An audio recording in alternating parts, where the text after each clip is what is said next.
Hey everybody, it's Mrs. Smith, the Advanced Academics Resource Teacher, and I'm here to share with you some more enrichment activities that you can do with your kids. You probably have received the link with the digital resources on it that the Advanced Academics Resource Teachers came up with.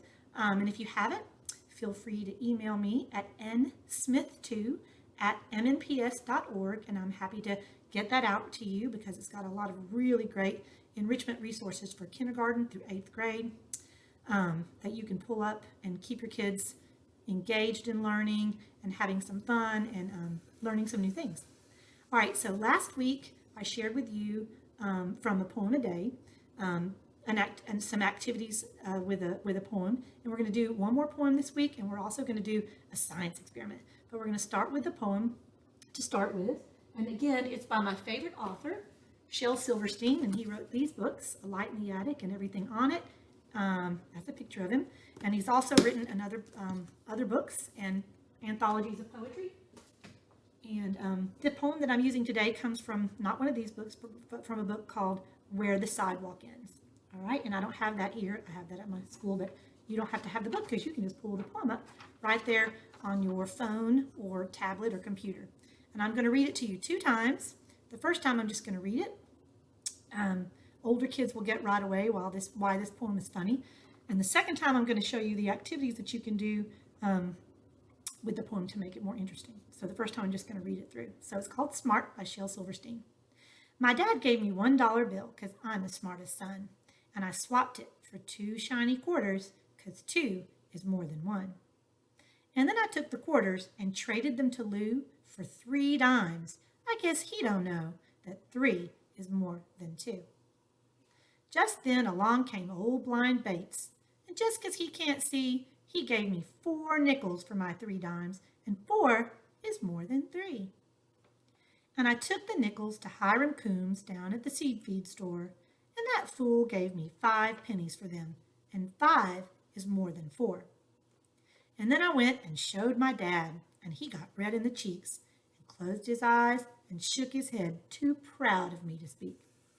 Now, again, when you read that poem to older children, 3rd and 4th graders, they're going to laugh because they know why. It's funny because the poem is called Smart, and he was actually not very smart when he made those trades, and we're going to talk about why that is. All right, so I'm going to put my computer down onto the counter and show you some of the things that you can do after you read that poem. I'm going to read the poem again, but this time I'm going to be using manipulatives. I've got some coins and some money here, and anytime you can use manipulatives with children, anything hands-on is going to make that learning a lot more profound for them, and they're going to more likely to remember what you're trying to teach them. Kids love money. They love handling money. It can even be fake money, and they still love handling money. So this is a great way to give them something to touch and talk about while you're reading the poem. So I'm going to read it again. My dad gave me $1 bill because I'm his smartest son. And I swapped it for 2 shiny quarters because 2 is more than 1. And then I took the quarters and traded them to Lou for 3 dimes. That's his trade now. For 3 dimes. I guess he didn't know that 3 is more than 2. Just then along came old blind Bates, and just 'cause he can't see, he gave me 4 nickels for my 3 dimes, and 4 is more than 3.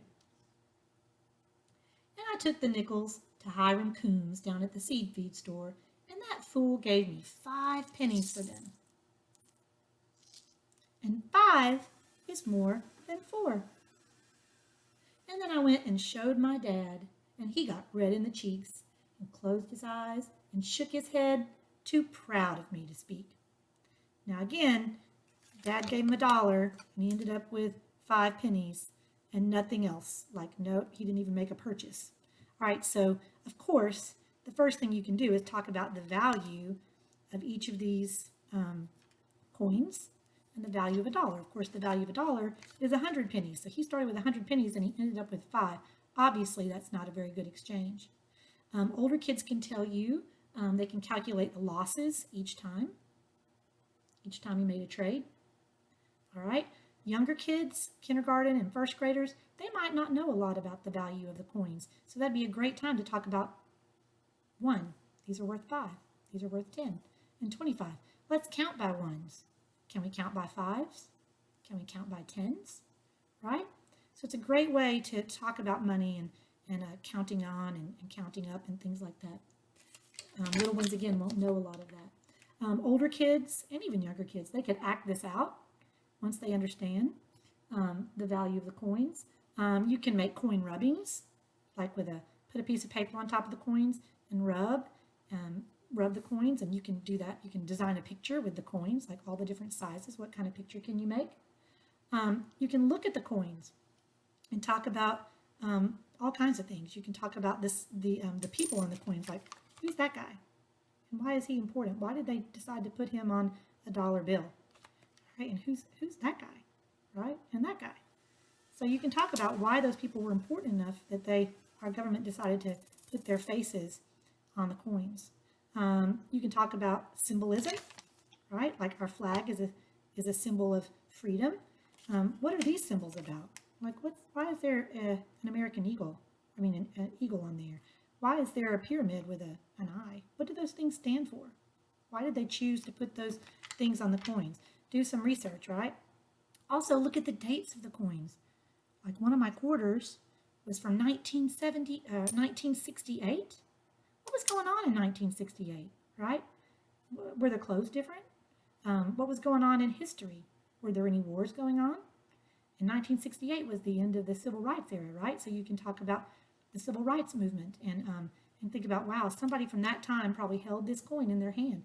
What was the value of the coin back then? Although it was still a quarter, but what could you do? Well, you could probably buy more with a quarter. A quarter would get you more stuff, right? How much was a loaf of bread in 1968? How much was a gallon of milk, right? So there's lots of things you can do. And at our house, we put all our change into a big jug. So if you've got a place where you store your change, it'd be a great time. Pour it out. Have the kids, how many pennies are in here? How much is that? How many nickels are in here? How much is that? They can do a lot of math. They can learn just a whole lot. Also, some of the quarters, like this one, right? These are state quarters. What's so important? Why did that state choose to put that person or that landscape on there? What is that showing about that state, right? And why is that important to the people that live there? So that's ways that you can use the poem to sort of enrich that poem and make it more engaging and fun and memorable for your child. All right, so the next activity that we're going to do is called Can You Make an Egg Float? And this is another resource that's on that page, that on the digital resource page. So for this activity, it has all the things you're going to need. And we're not going to use all of those things now, but you can do those things at home. You can use these things, or just you can do what I'm going to do today. And so we're going to talk about if you can make an egg float in water, okay? And so what you need to do if you're going to do what I do is you're going to need a glass with some water in it. All right, let me turn my camera down again. A glass with some water in it. You're going to need some eggs, right? Or just one egg really is all you need, but I've got the whole box out. You need a spoon, and you're going to need some salt, all right? I don't have regular salt, which is what I recommend. I've got kosher salt. It works just as well. You just have to do a little more stirring. All right, so you've got a glass of water, got a spoon, got your salt, and you've got an egg, all right? So first of all, one thing to remember is eggs, these are not boiled or anything. This is just a regular egg, so be gentle with it and don't, throw it around or it'll break. So you have to be very gentle. So first of all, you ask yourself, I wonder if I put that egg into the water, is it going to float or is it going to sink to the bottom of the glass, right? So make a prediction, first of all, just like a scientist would. All right, so I'm going to predict, because I feel that that egg is kind of heavy, that it's going to go to the bottom of the glass. Let's see if I'm right. Yep, sank right to the bottom. All right. Okay, now I'm going to add 1 tablespoon of salt. Okay. Mix that in. All right. I'm going to give it a minute to make sure it's mixed in really well.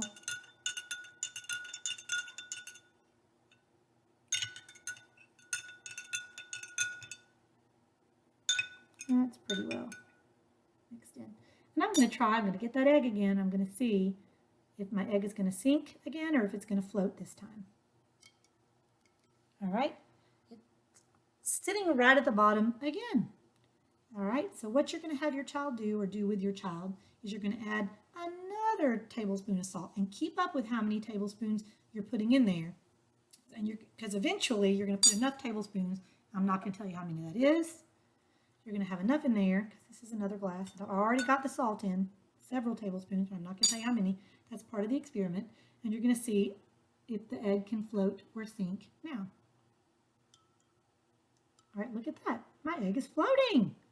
Wow. All right, it looks the same as a glass with no salt, but it floats this time. I wonder what the difference is. Why does it float now and it didn't float when I didn't have any salt in there? So I'm going to explain that to you. So adding salt to the water squishes more molecules into the water, and that makes the water more dense. So when there's no salt in the water, the egg was more dense than the water, and it sank. So adding salt to the water, like I said, makes it more dense than the egg because it squishes more molecules in there, which makes the egg float. All right.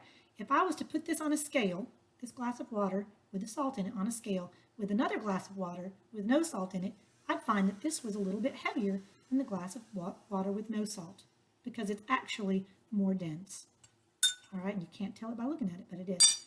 Now, one other thing you can do is when you're done with the activity is take an empty glass and a paper towel, and you're going to pour the water into the glass, and you're going to see that you won't be able to see it, but the salt will end up in the paper towel, and the water will go down in the glass. And then if you try the egg activity again, your egg's going to sink because the salt had been taken out by the paper towel.